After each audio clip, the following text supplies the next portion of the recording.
If you want to get ahead in life, I really think that learning and understanding keys of negotiation are super important because they'll come in handy in a lot of different areas in life.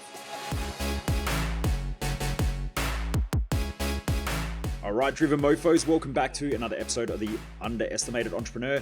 For those of you who don't know who I am, I'm Michael Mojo, the founder of Mojo Human Performance Institute, where we focus on business, mindset, and lifestyle hacking for driven mofos. The reason why I do these episodes is that most people waste their life, and I just don't want you to be one of them. Now, these are some of the keys of negotiation that I've come across over the years, from negotiating, $1 million plus deals, right through to negotiating with cars, and also having to negotiate with staff, and also family members. Sometimes we've got to negotiate to get what we want from family or friends or in relationships. And these are some of the key critical factors, I believe, that most people get wrong when it comes to negotiation. Now, just like everything in life, if you want to develop a skill set, you've got to put the time and energy and the thought process into it. Most people don't do it, which is why they struggle with it. And if you think about just communication in general, most people have never learned how to communicate. They learn how to communicate, but they learn off of other poor communicators like their friends and their family, and then they wonder why they don't get what they want in life. So if you want to be great at communication and you want to be great at negotiation, then these are things that you need to develop and you learn over time. And you can learn through trial and error, or you can learn by getting out there and reading books or going to seminars or attending events or whatever it is. But you need to learn how to do it if you want to be effective at it and put the time and energy effort into it. So these are some of the key things that I have learned. The first thing is that I believe that all great negotiation has to be a win-win for both parties, or a loss-loss for both parties. So if something's going to sting, it has to sting a little bit for both parties. If one person gets absolutely screwed in a negotiation and the other person feels like they've got heaps out of it and they get exactly what they want and it's better than what they wanted, then that can cause huge problems down the track, and I'll talk about this a little bit later on. But you want to try and develop a win-win situation if you can in the negotiation, because that will be really important in whatever you're doing. So if you're in an argument with your intimate partner, and let's just say you're married, they want you to do something, you don't want to do it, and then you both argue, and then eventually you do it, you're going to feel like shit, and they're going to feel like they've got what they wanted. Now, on the other hand, if you don't do it, you're going to feel like you've won, they feel like shit, and it's a win-lose situation, and really no one wins out of that game, because you're going to have a pissed off intimate partner either way, or they're going to get you who's pissed off. That's not a great way of negotiating. Good quality negotiation comes down to good quality communication and really understanding the other person. So what you want to do is you want to find out how to make it a win-win and keep that in the back of your mind. There are multiple benefits of having a win-win situation instead of a win-lose. Now, when most people think about sales, that normally is a win-loss situation, or it's a zero-sum game. If you think about this in finance, there's something called a zero-sum game. And what it is if I win, you lose. Now, the majority of the trading industry is based on that. So if I'm a margin trader and I'm buying a share right now and I hope that it goes up, essentially the person that I bought it off, you hope that it goes up as well, because then everyone wins. But eventually it gets to a point where someone has to lose because the market then drops. So if the market drops, someone has to lose in order for someone else to buy it at a cheaper price in order to get the win. So the reason why I don't really like the whole trading industry just as a whole, whether it's foreign exchange trading, whether it's options trading, whether it's share trading, is because it's normally a win-loss situation. It's a zero-sum game. Now, that's not a great place to be in for multiple reasons. And from a psychological point of view, it's not a great place to be. When I've worked with people who work in the trading industry, or when I work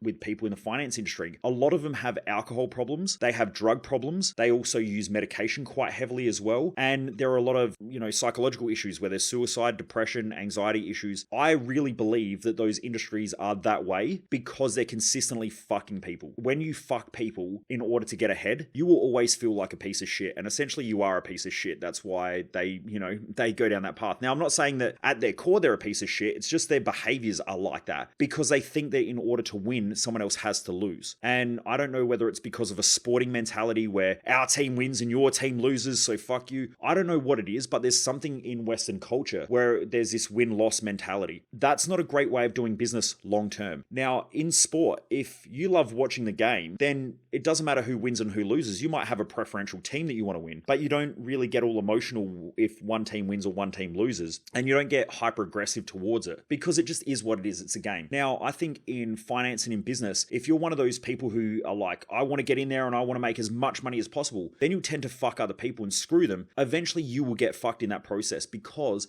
it will create psychological imbalances. You'll start feeling like shit. Like, think about this. If you've got to kick a family out of their home because you're trying to get ahead financially and you're booting them out of their house and you're a multimillionaire, then you're eventually going to pay that repercussion in some way, shape, or form. I don't know the exact science behind it, if there's part of physics or whatever that fits into it, I don't know. But what I do know is that most people who are mentally stable know that they're doing the wrong thing. And when they do the wrong thing for long enough, eventually they'll start trying to deal with that mental imbalance and that incongruency that they have. A lot of people do that with drugs, with alcohol, or with overspending and buying stuff, which then eventually they get obliterated. And like I said, I've seen this happen in the financial markets quite a lot, where when they win, they know psychologically they've fucked someone, and so they'll start drinking. They overconsume things, drugs, food. So not only do they get fat, some of them, not all of them. Some of them do quite well on methamphetamines, which then means that they are quite skinny, but they also overconsume alcohol, drugs, all of that stuff. And it eventually leads to their downfall when they end up worse off in the long run. So they might feel like they're winning now, but they're not thinking long term. If you do it long term, a lot of people don't come out on top. They actually come out worse. The great people in the industry try to add value. So people like Warren Buffett go in there, they buy shares because they're investing in a company. That's completely different, because they're trying to add value back into the economy through the product, through the service. And they know that if they can help customers and they do a good job, the customers will keep buying. So everyone wins. It's not a zero-sum game. And business should not be that way. Business should be, if you're a property developer and you're developing houses, those houses then should be for, mums and dads, or let's just say they are for mums and dads. Well, those mums and dads are now investing in a property that hopefully will give them a beautiful home to live in. It'll allow their kids to have a beautiful environment to grow up in. And when you look at it that way, it's not just the finance, it's the other value adds that come with that. It gives the family stability. So when you do that and you do it in a great way, it's fantastic. But if you're one of those developers out there who are just putting together these fucking shoebox piece of shit that are going to fall apart in 5 years, and you've got tradies who are doing it for as cheap as possible because they're trying to just get ahead and they don't give a fuck, all you've done is you've just given this family a nightmare. They're going to move in there, they're going to have a house that's going to fall apart in a couple of years. They're going to feel completely, pissed off and frustrated. They're going to hate the whole building industry. It just ends up disgusting. And that's, unfortunately, there are a lot of people in that industry that do that. I don't think that it's a great way to live. And I've definitely met people in the building industry and the property development industry who have drug, alcohol addictions, who have lost their family, who have had multiple marriages, who have had multiple divorces, who have destroyed their whole lives by trying to chase quick dollars and quick wins. Just go and have a quick watch of the movie The Wolf of Wall Street. Quite entertaining. I almost had the ability to meet Jordan Belfort on a boat day. One of my friends knows him. Hopefully he's changed, but I know back in those days, if you watch the movie, it was zero-sum game. He didn't give a fuck who he screwed because he wanted to get ahead at the expense of other people, and bang, you end up in the situation that he ended up with, in drugs, alcohol, jail time, and lost everything just because of that. I mean, he's rebuilt back up now. You need to understand these things, especially when you're trying to negotiate deals. Don't be that guy. Try and get a win-win. And if you're dealing with someone who is just trying to screw everyone, then you need to have better communications tools. You need to have better negotiation tools in order to deal with them. And then also, it might be worthwhile walking away from it. I've walked away from multiple deals before where I go, this isn't worth it, and just walked away from them. And the more powerful you are, the more you can walk away from it.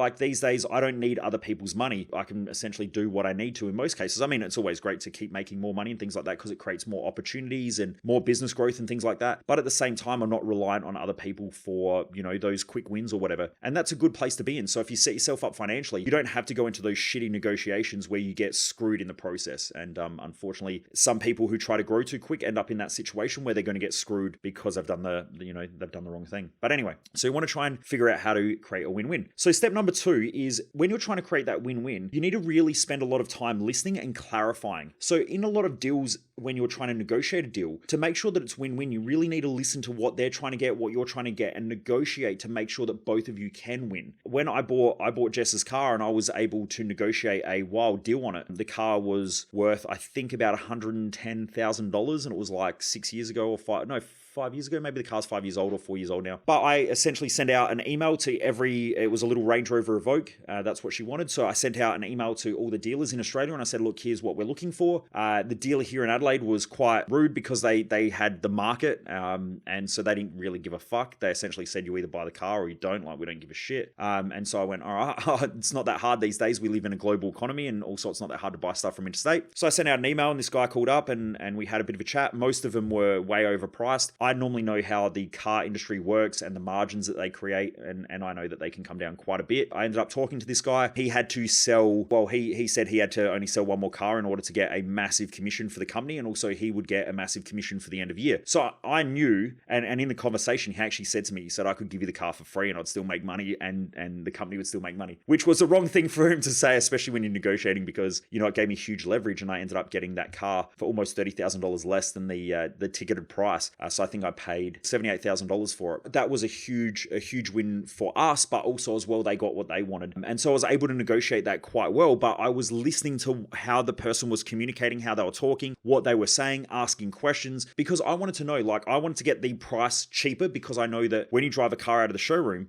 like, you lose money just like that. So I didn't want to drive the car out of the showroom and lose a massive chunk of change that I've worked extremely hard for no real reason. I wanted to make sure that I was able to drive that car out of the showroom and that it was worth what it was worth, and it would be worth what it would be worth in a couple of years if we were going to go sell it. So I wanted to negotiate that deal to make sure that it was worth it for us and that also it was worth it for them. And so it was just an ability to ask questions, to really listen effectively, made a massive difference. So if you are in a negotiation, spend a lot of your time listening and clarifying. I was working with a client a couple of weeks ago where he was about to get booted out of a large organization that he had built. It was his business or his company. And there was sort of a bit of an undertone where previous company executives were trying to kick him out of his own company. And I was able to communicate with him and just said, look, what you want to do is just ask questions, shut the fuck up, listen to what they say. And by asking questions, you can back them into a corner where they will look incompetent, but you've just got to ask the questions. Now, by doing that, he probably saved his company, he saved his own ass, and also he started making other people look a little bit incompetent who were trying to overthrow his position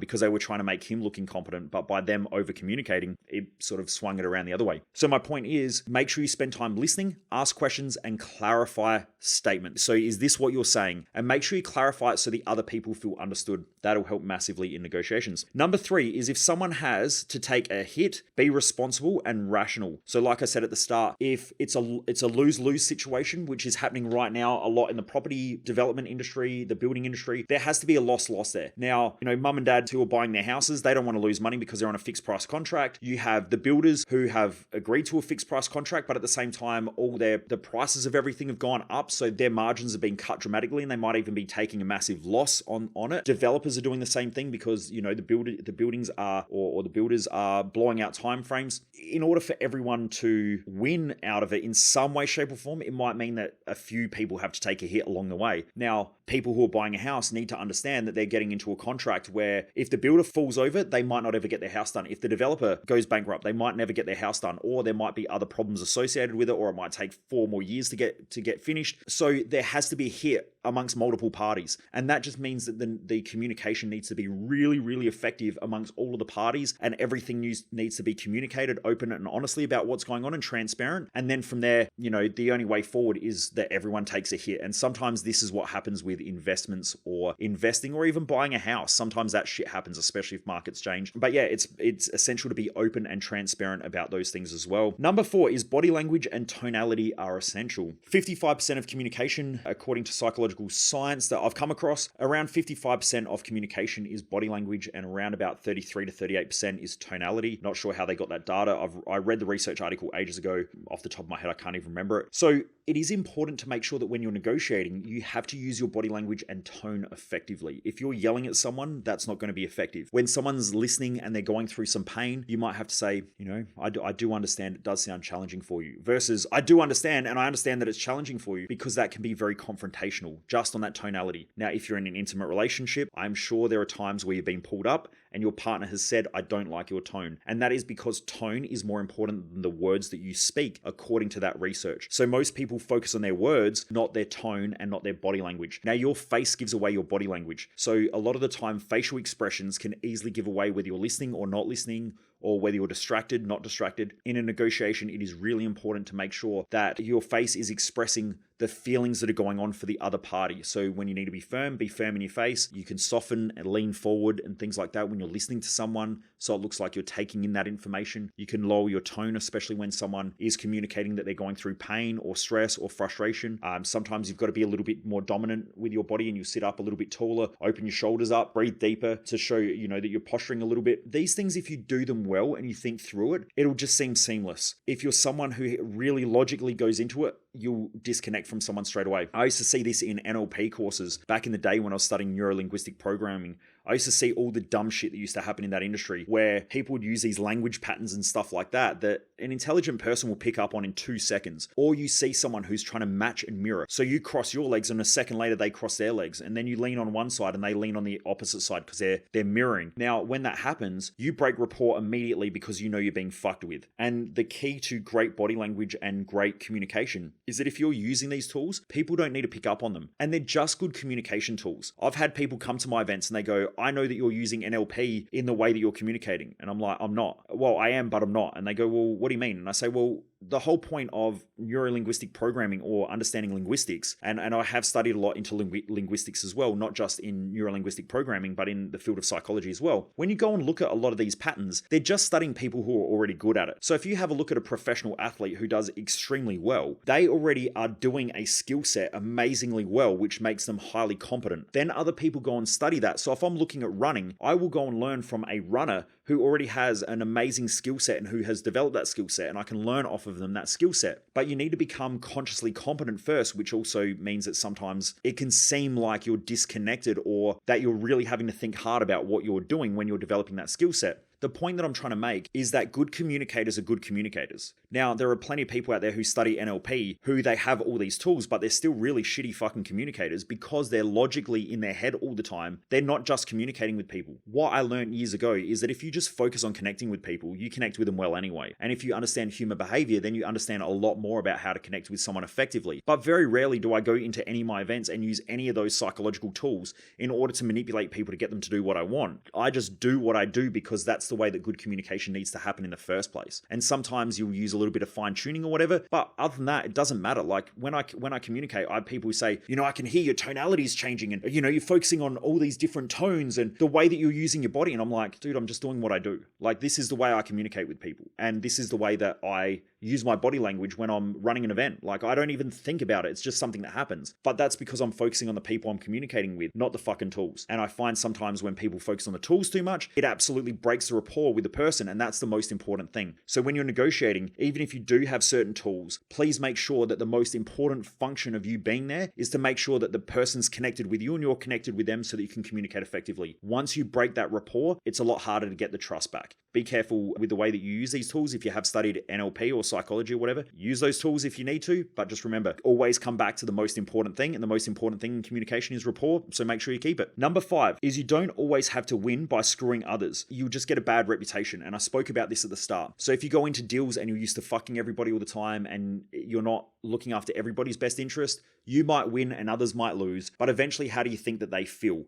Their experience with you is not pleasurable. It is not something that they enjoy, and because of that, you'll either get a bad reputation. Eventually, you'll start feeling like shit if you're self-aware enough. It could lead to drugs, alcohol, overconsumption of food, overconsumption of money, and I watch this happen quite a lot, as I mentioned, in the financial industries. If you just want to see people in absolute self-destruction, financial industries and any industry where there's a large amount of wealth being created, this often happens. It also happens in areas where there's a lot of money being thrown around. You'll see it in the financial markets. You'll see it in the property markets. I've seen it in financial planners and stuff as well, where they're always taking cuts and commissions off of people and selling insurances, and insurance industry as well. A lot of these industries have high suicide rates, high drug addictions, high alcohol consumption, overeating. A lot of people are fat in those industries. And the reason why is because they're over-consuming to try and make themselves feel better about the way that they operate in life. I don't recommend that that's a good idea.